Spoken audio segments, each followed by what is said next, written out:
I would like to discuss a little bit on how to practice. Now, first, I think it's important that we understand the jargon of what we mean by practice.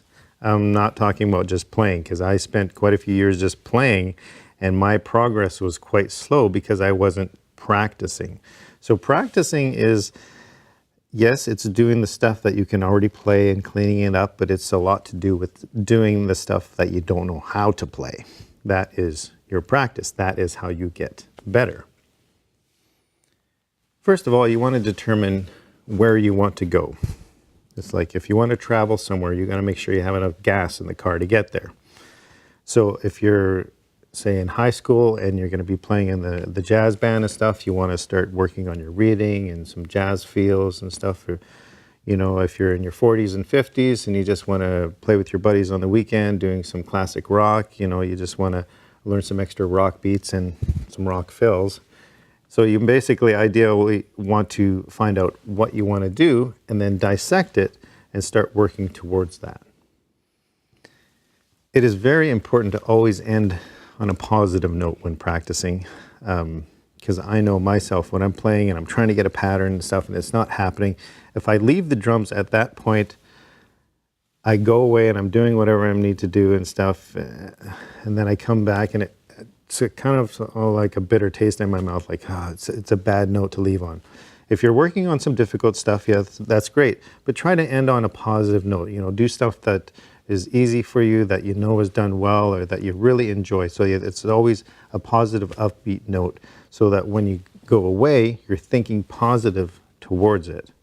And that way, you're going to be that much more eager to come back and practice and play some more and enjoy it more.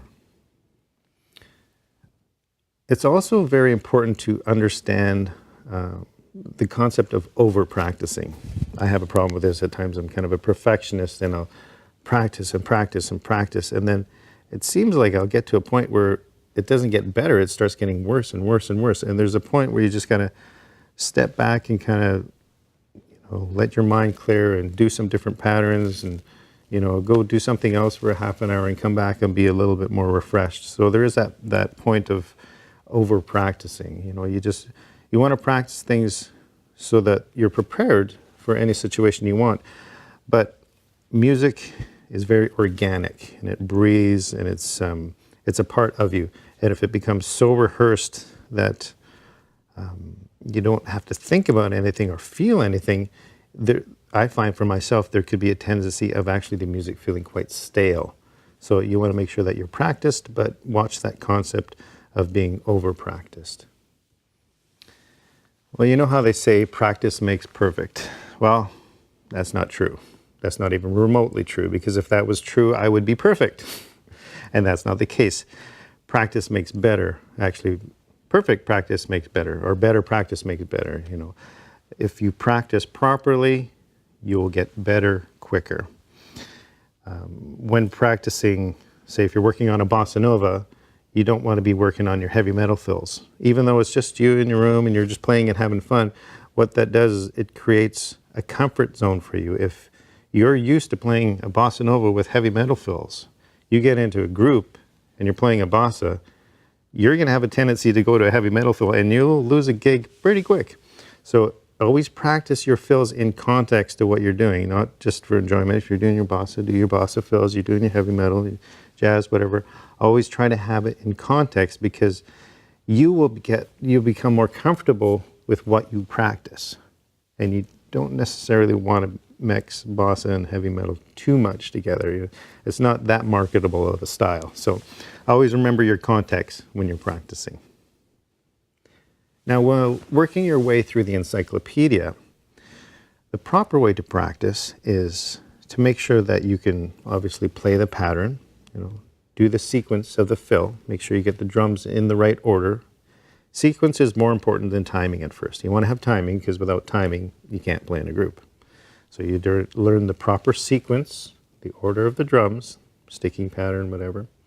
Then you get the timing together of the fill, and then put it together with the beat.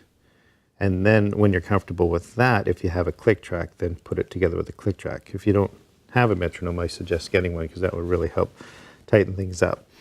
And then you want to be able to cycle through them, and you should be able to play it at least 3 to 4 times without any mistakes before you move on to the next one. Because in that way, your muscles will have memorized it, you become comfortable with that pattern, so that when you are in a musical setting, you'll be able to play that fill or something similar to that fill and have the freedom around the kit. You won't be limited in sticks clicking and all sort of things, not flowing.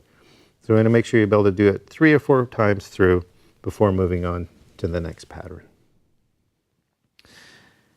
Now that you get comfortable with the fills with a click track, you want to take them to the jam tracks. And take the fills that you do in the encyclopedia and play them specifically in the jam tracks in the appropriate fields. So if you're doing a shuffle, make sure you're doing triplet fills, etc. And then do the fill exactly in the jam track, and then start to embellish it yourself so it becomes more of your fill. You want to start listening to the music and reacting to the music, to what you're hearing. It's like now I'm speaking to you and you're reacting to what I'm saying, and you're listening, and that's how conversation takes place. It's the same thing with music. I'm playing with a band, I'm listening to them, and I'm reacting to them.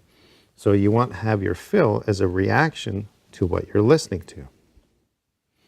Now there are some tips on how to practice using the drum fill system.